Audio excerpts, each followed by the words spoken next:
여러분 혹시 가정이 무엇일까요?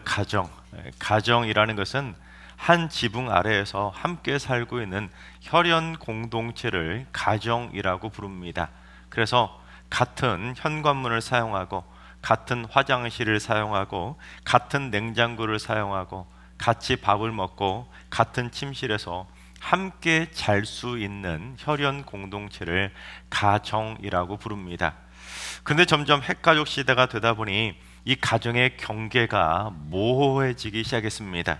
마치 기숙사처럼 몸은 분명히 한 지붕 아래에서 같이 살고 있는데 마음은 각자의 방에 따로 지내는 겁니다. 같은 식탁에 앉아서 같이 한 상에 둘러앉아 밥은 먹고 있는데 눈과 귀는 스마트폰 속 각자의 세상 속에서 따로 놀고 있는 겁니다. 그러니 서로의 숨소리가 들릴 정도로 가까이 살고 있으면서도 서로의 속마음은 전혀 모르고 지내는 겁니다. 그처럼 서로 함께 살고 있는 집은 있는데 함께 같이 걸어가는 길은 없는, 가족끼리 각자 따로만 노는 이상한 가정들이 점점 늘어만 가고 있습니다.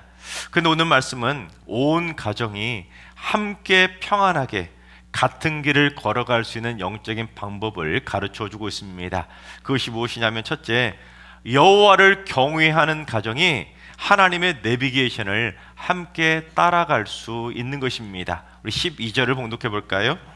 여호와를 경외하는 자 누구냐? 그가 택할 길을 그에게 가르치시리로다.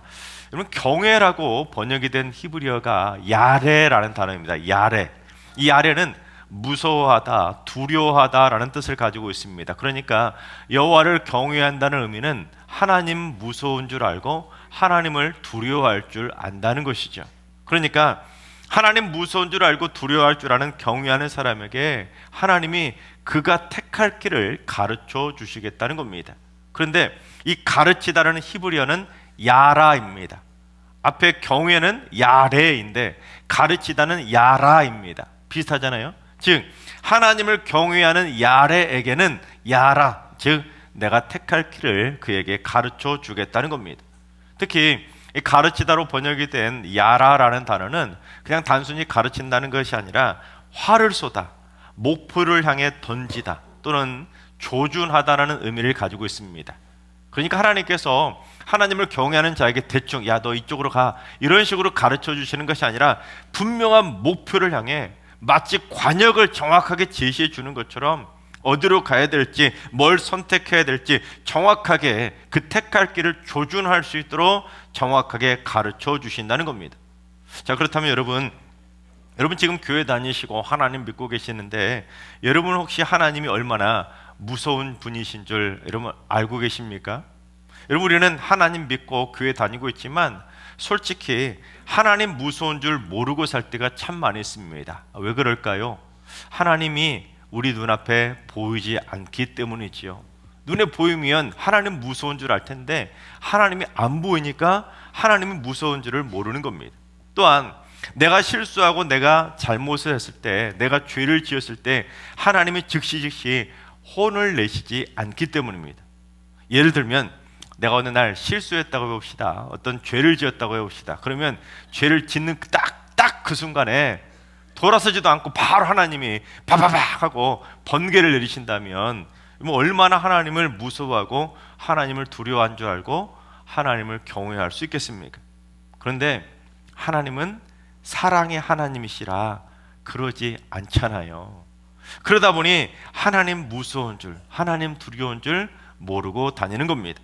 즉 여러분, 하나님을 경외한다는 것은 그냥 단순히 두려운 존재로 무서워한다는 의미가 아니라 마치 부모를 대하는 마음을 가지고 하나님을 대하라는 겁니다.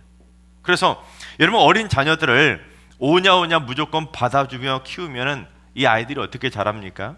부모 무서운 줄 모르고 버릇이 없어지는 거하고 똑같은 겁니다. 나중에는 이 부모 머리 꼭대기에 올라온다고 하지 않습니까? 그러다 보면 부모를 경외하지 않기 때문에, 부모 무서운 줄 모르기 때문에 나중에 사춘기가 되면은 부모가 그러지 말라고, 그러면 안 된다고, 이걸 택해야 된다고, 이렇게 해야 된다고 아무리 가르쳐줘도 소위 귀뚱으로도 안 듣는 겁니다.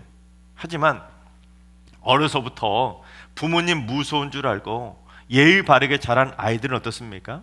사춘기가 되어도 부모가 가르쳐주면 부모가 택해준 것을 선택하고 부모 말을 잘 들을 수 있게 되는 겁니다. 여러분, 마찬가지입니다. 신앙생활 처음 시작할 때부터 하나님이 어떤 분이신지, 하나님 무서운 줄 제대로 알고 하나님 두려워하는 마음, 경외하는 마음을 가지고 신앙생활하면 그 믿음의 예의가 바른 그에게 하나님이 마치 관역처럼 택할 길을 정확하게 목표를 보여주신다는 겁니다. 여러분, 인간 부모도 말 잘 듣는 자녀에게 하나라도 더 가르쳐주고 싶은 마음이 드는 것처럼 하나님 아버지도 하나님을 진심으로 경외하면 하나님의 말씀을 잘 듣는 믿음의 그런 자녀들에게 더 잘 가르쳐주고 싶으신 겁니다. 우리 옆 사람에게 인사하겠습니다. 여호와를 경외하는 가정을 만듭시다. 바라옵기는 우리 모두 여호와를 경외하는 가정을 꼭 이루어서 자손 되도록 하나님이 택할 길을 바르게 가르쳐 주시는, 또한 온 가족이 그 길을 따라가는 신앙의 명가를 꼭 이루어 가시기를 주님의 이름으로 축원합니다. 둘째, 여호와를 경외하는 가정은 평안히 믿음의 유산을 상속해 줄 수 있는 것입니다. 우리 13절을 봉독합니다. 그의 영혼은 평안히 살고 그의 자손은 땅을 상속하리로다. 여러분, 평안이라는 단어가 나오는데 여러분, 어떤 것이 진짜 우리가 꿈꿔야 될, 우리가 가져야 될 평안일지 한번 맞춰보세요. 1번, 문제가 없는 상태에서 평안을 누린다. 2번, 고통과 고난 중에도 범사의 평안을 누린다. 정답은 2번이죠. 즉, 깨진 것도 회복되고 부족한 것도 채워지고 병든 것도 고침받고 상처난 것도 치유되는 것, 그것이 우리가 꿈꿔야 될, 가져야 될 온전한 평안인 겁니다. 즉, 쉽게 말해 힘들어도 이겨낼 수 있는 것, 고난 중에도 범사에 감사하며 이겨낼 수 있는 것, 그것이 바로 진짜 평안이지요. 힘든 일이 없을 때 평안한 건 누구나 할 수 있지만 힘들어도 범사의 평안을 누릴 수 있는 것은 아무나 할 수 없습니다. 오직 여호와를 경외하는 자들만 인생의 그 어떤 굴곡진 인생 가운데서도 그 어떤 고난을 당해도 평안을 누리며 살아갈 수가 있는 겁니다. 예를 들면 내 마음에 그릇이 있다고 해봅시다. 그릇이 있는데 그 그릇에 평안이 100% 가득 차 있다고 해봅시다. 그런데 사람들은 대부분 인생 살면서 힘든 일 없이 살 수 없잖아요. 그래서 힘든 일을 겪고 어려운 일, 고난을 겪게 되면 이 마음에 가득 차 있던 100% 차 있던 평안이 조금씩 이제 빠져나가는 거예요. 그러다 보면은 평안을 누리지 못하게 되고 결국 이 평안이 다 빠져나가서 평안이 바닥을 드러낼 때가 오는 겁니다. 하지만 여호와를 경외하는 자는 힘든 일을 겪을 때, 고통스러운 일을 겪을 때 설령 평안이 조금씩 빠져나가더라도 평안히 살 수 있도록 하나님 빠져나갈 때마다 다시 평안을 채워주시는 겁니다. 그러니 마르지 않는 평안을 범사에 누리며 행복하게 살아갈 수가 있는 것이죠. 하지만 여호와를 경외하지 않는 사람은 그 평안이 채워지지 못하니까 매사에 불평분만으로 가득해서 온갖 짜증과 원망을 달고 살 수밖에 없는 겁니다. 이 교회를 다녀도 그 얼굴에서 평안을 찾아볼래야 찾아볼 수 없고, 교회는 다니는데 그 사람 얼굴만 보면 확 섬뜩 놀랄 정도가 되는 겁니다. 여러분, 그러나 하나님께서 평안을 채워주시는 사람은 얼굴만 봐도 막 은혜가 넘쳐나지 않습니까? 그런데 그 평안의 복, 그 평안의 삶이 그 사람에게서 멈춰버리는 것이 아니라 그 자손에게도 이어진다는 겁니다. 상속된다는 거예요. 그래서 그의 자손은 땅을 상속할 거라고 말하고 있는데, 여기서 땅이라는 것은 재산 상속을 말하는 것이 아닙니다. 자손이 무슨 땅 부자가 되게 해주신다는 것이 아닙니다. 여기서 말하고 있는 이 땅은 어떤 땅이냐면 약속의 땅인 가나안 땅을 의미합니다. 즉, 부모가 여호와를 경외함으로 평안하게 교회를 다니면 그 자손도 그 모습을 보고 가나안 땅 하늘나라에 사는 그 믿음의 유산을 물려받고 평안히 그 자손도 살 수 있도록 해주시겠다고 약속하고 있는 것입니다. 그런데 만약에 부모가 여호와를 경외하지 않아서 평안을 누리지 못하니까 평안이 바닥을 드러내니까 교회를 갔다 오는데, 교회만 갔다 오면 무슨 지옥에 출장 갔다 온 것처럼 인상 확 쓰고 집에 들어오고, 교회만 갔다 오면 맨날 씩씩거리고 죽을 상을 하고 있다면, 여러분 그런 모습을 보고 그 자녀손들이 어떻게 가나안 땅에 들어가고 싶겠습니까? 어떻게 그런 부모를 따라서 교회에 나오고 싶겠습니까? 여러분 그런 부모 보고 하늘나라 천국 땅을 상속받고 싶은 마음이 들겠습니까? 여러분 부모가 어떻게든지 교회를 다닐 때 평안하게 교회를 다녀야 그 자손도 평안히 교회를 다닐 수가 있는 것입니다. 우리 사람하고 인사할까요? 평안히 교회 다니세요. 여러분 그렇습니다. 나만을 위해서 평안히 다니는 것도 아니라 내 자녀손들을 위해서도, 우리 다음 세대를 위해서라도 평안히 교회를 다녀야 되는 것입니다. 근데 부모가 예배 드리려고 같이 교회에 나와가지고는 옆에 앉아 있는데, 자녀가 분명히 옆에 앉아 있는데도 찬양하고 기도하면서도 그걸 싫어가지고 립싱크하고 평안하지 않은 얼굴로 하품 쫙쫙하고 있고, 만약에 옆에 앉아 있는데 내 부모가 아이를 가기 싫다는데 억지로 데려와 놓고는 부모가 옆에서 꼬박꼬박 졸고 있고 눈 감고 오만 인상 쓰고 있으면, 씩씩거리고 있으면 하나님이 그 예배 평안히 받으시겠습니까? 여러분 사람끼리 사람 대 사람으로 둘이 이야기를 나눌 때도 그 사람이 내가 열심히 말을 하고 있는데 눈 딱 감고 있고 여러분 하품 하고 있고 막 졸고 있으면 기분 좋습니까?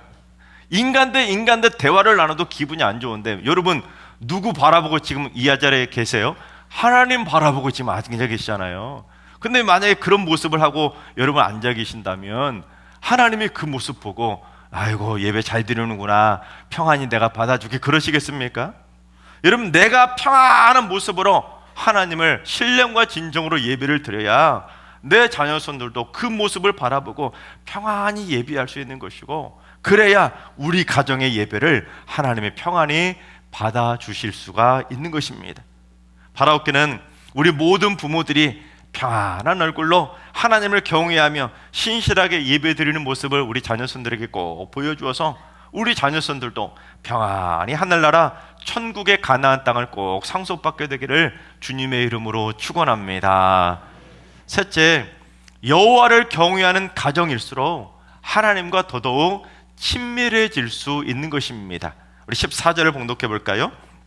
여호와의 친밀하심이 그를 경외하는 자들에게 있으며 그의 언약을 그들에게 보이시리로다. 여러분 성경책을 보시면 각주가 있을 거예요. 여러분 각주 성경책 밑을 보시면 뭐라고 되어 있냐면 여호와께서 경외하는 자를 친애하심이여라고 되어 있습니다. 즉 여호와를 경외하는 자를 하나님은 가까이에서 친밀하게, 즉 친절하게 사랑해 주시겠다는 겁니다. 여러분 친애라는 말이 뭡니까? 대통령이나 국회의원들이 가끔 기자회견에 딱 나와가지고 무게를 딱 잡고 그러지 않습니까? 친애하는 국민 여러분 그러잖아요. 근데 여러분 만약에 대통령이 친애하는 국민 여러분 그렇다고 해서 그 대통령이 나하고 친하다고 말할 수 있을까요? 없을까요? 못하는 거예요. 그 대통령은 내가 누군지도 모르는 겁니다. 하지만 진짜 대통령하고 친한 사람들은 대통령이 화면에 딱 TV에 나와가지고 친애하는 국민 여러분 그러면 그 말이 너무너무 가깝고 너무너무 친밀하고 살갑게 느껴지는 겁니다. 왜요? 그 대통령하고 진짜 친하기 때문입니다. 그러니까 여호와를 경외하는 가정일수록 하나님이 더더욱 친밀하게 가까이 더 가까이 우리 가정에 다가와 주시는 겁니다. 그러면 하나님하고 나 친하다고, 우리 가정은 하나님하고 너무너무 친밀하다고 자신 있게 말할 수 있게 되는 겁니다. 특히 그의 언약을 그들에게 보이실 거라고 하는 이 말은 무슨 의미냐면 하나님이 약속해 주신 그 성경의 많은 말씀들의 비밀을 가르쳐 주시겠다는 겁니다. 그러니까 말씀을 읽을 때 그 말씀의 참뜻을 밝히 볼 수 있게 되는 겁니다.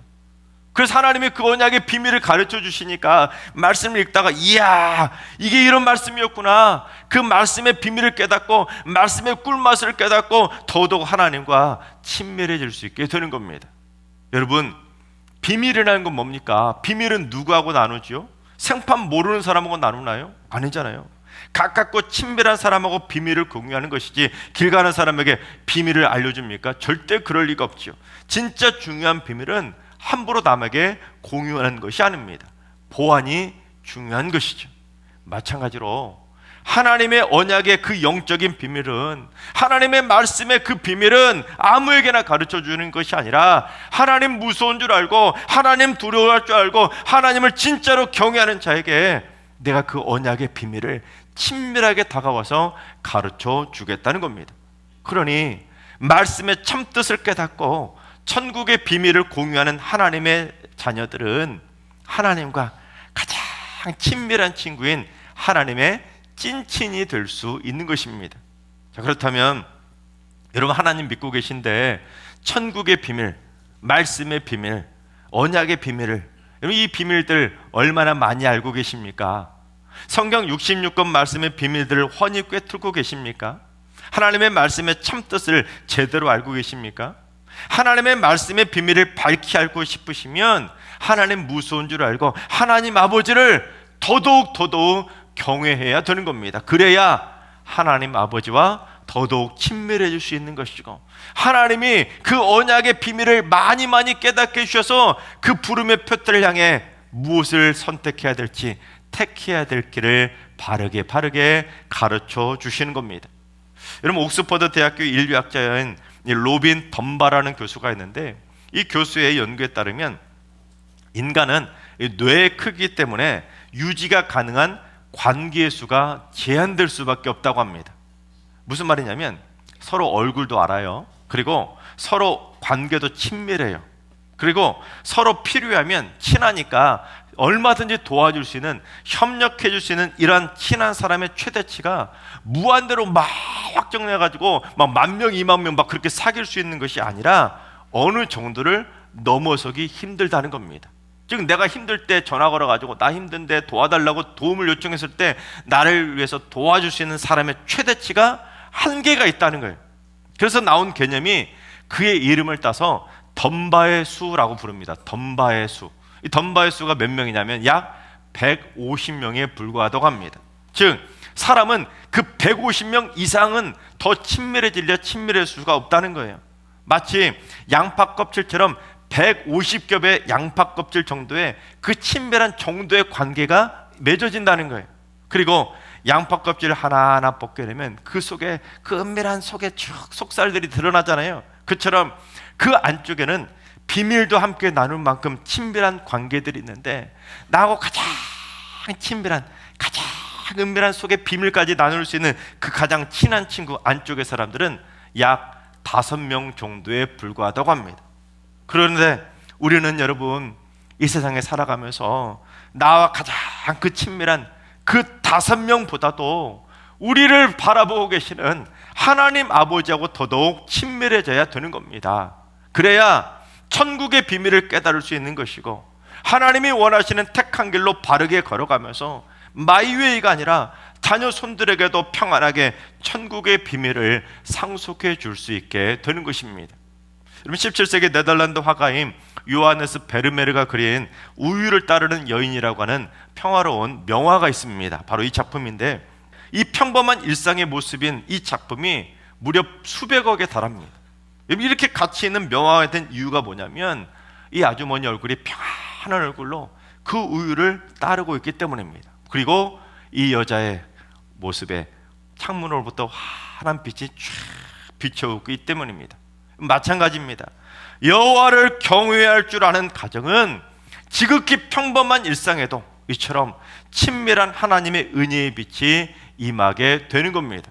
그러면 아침에 밥상을 차리는 순간에도, 아이들 학교 갈 준비를 하는 순간에도, 빨리하고 청소하는 순간에도, 직장에서 바쁘고 분주하게 일하고 있는 순간에도, 지친 몸 이끌고 하루를 힘들게 지친 몸으로 퇴근하는 그 순간에도, 온 가족이 저녁상에 둘러앉아서 함께 밥을 먹는 그 순간에도, 심지어 우리가 피곤해서 잠자리에 누워서 잠이 든 그 순간에도 하나님은 졸지도 않으시고 주무시도 않으시고 친밀하게 여호와 하나님의 은혜의 빛을 쫙 비춰주시기 때문에 그 평범한 일상들도 하나님 아버지하고 함께하는 친밀하고 거룩한 일상으로 변화될 수 있는 겁니다. 여러분, 그러면 우리가 그렇게 평안하게 하루를 살아갈 때 늘 언제나 그렇게 살아가면 하나님 보시기에 얼마나 그 모습이 아름답겠습니까? 그래서 13절에서 그의 영혼이 평안히 산다고 했을 때 그 평안은 우리가 많이 아는 샬롬의 그 평안이 아닙니다. 여기서 평안이라고 번역된 히브리어는 토브라는 단어가 사용되었습니다. 토브. 여러분, 이 토브라는 단어가 언제 사용되었냐면 창세기 1장에 하나님이 천지를 창조하신 다음에 그걸 보시기에 뭐라고 했죠? 좋았더라. 그걸 보시기에 힘이 좋았다고 말할 때 그 좋았다라는 단어가 바로 토브입니다. 그러니까 여호와를 경외하는 자는 하나님 무서워할 줄 알고 겨우 하나님 두려운 줄 아는 그 믿음의 가정은 하나님이 보시기에 좋았다라고, 심히 좋았다라고 칭찬해 주실 만큼 그들의 삶을 바라보면 그 가정의 모습이 너무너무 아름답다는 겁니다. 그처럼 하나님 보시기에 좋다고 칭찬해 줄 정도가 되니 하나님도 얼마나 더 가까이 친밀해질 수가 있겠습니까? 여러분 예수님 믿고 하나님 믿고 교회 다니고 있는데, 여러분 하나님 보시기에 좋다고 말할 수 있을 정도로 하나님을 온 가정이 경외하며 살고 계십니까? 여러분, 2011년에 있었던 일인데, 광진구에 있는 39층짜리 큰 고층 빌딩인 테크노마트, 여러분 아시죠? 이 테크노마트가 한때 흔들려가지고 일주일 정도 폐쇄가 되는 일이 있었습니다. 저는 그때 바로 근처 광장동에 살고 있었고 일주일에도 몇 번씩 그 지하에 있는 마트에 수시로 왔다 갔다 했었기 때문에 저는 그때 소동을 분명히 기억하고 우리 이사 가야 되는 거 아니야? 막 그렇게 무너지면 큰일 나잖아요. 막 그런 식으로 정말로 저의 기억에 똑똑히 남고 있었는데 그 결과가 정말로 뜻밖이었습니다. 12층에 있던 헬스클럽에서 이 태권도를 이용한 에어로빅인 태보라는 걸 하면서 그 수강생들이 단체로 막 뛰었다는 거예요. 그런데 그 뛴을 뛸 때 그 진동 주파수 주기가 그 건물 39층을 지탱하고 있는 그 빌딩의 빔, 그 수직 방향의 고유 진동 주파수하고 우연히 딱 맞아 떨어졌다는 거예요. 그래서 건물 전체가, 그 높은 39층이 그 몇 명이 뛰었다고 해서 전체가 막 흔들려 버리는 큰 공진이 일어났다는 겁니다.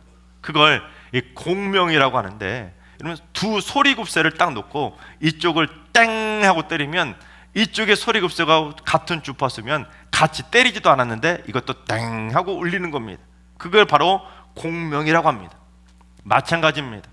우리 온 가족이 여호와 하나님을 경외하고 두려워할 줄 알아서 하나님의 영적인 주파수를 딱 맞추고 하나님의 GPS를 마음에 품고 살면 하나님의 기쁨이 우리 가정의 기쁨이 되고 하나님의 슬픔이 우리 가정의 슬픔이 되는 거룩한 공명이 일어나게 되는 겁니다. 그래서 하나님 보시기에 좋아하시는 모습을 온 가족이 함께하니 얼마나 아름답겠습니까? 또한 하나님이 슬퍼하시고 하나님이 아파하시고 하나님이 싫어하시는 것은 온 가족이 함께하지 않으니 여러분 얼마나 거룩하고 순전한 가정을 이루어 가겠습니까? 하나님께서 사랑하시는 여러분, 온 가족이 여호와를 경외함으로써 하나님과 영적인 공명 주파수를 똑바로 맞추고 살아가시기 바랍니다.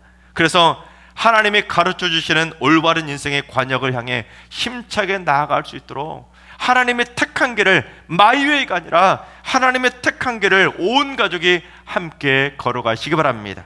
온 가족이 범사의 평화를 누리면서 우리 사랑하는 자녀손들에게도 행복하게 저 천국의 가나안 땅을 상속해 주시기 바랍니다. 그리고 하나님과 더더욱 친밀해져서 여러분의 평범한 삶의 일상들도 하나님의 은혜의 빛을 받는 거룩하고 거룩한 일상으로 변화되어서 우리 모두 자손되도록 하나님 보시기에 힘이 좋아할 만큼 하나님과 더욱더 친밀해지는, 하나님이 행복해 하시는 행복한 신앙의 명가를 꼭 이루어 가시기를 주님의 이름으로 축원합니다.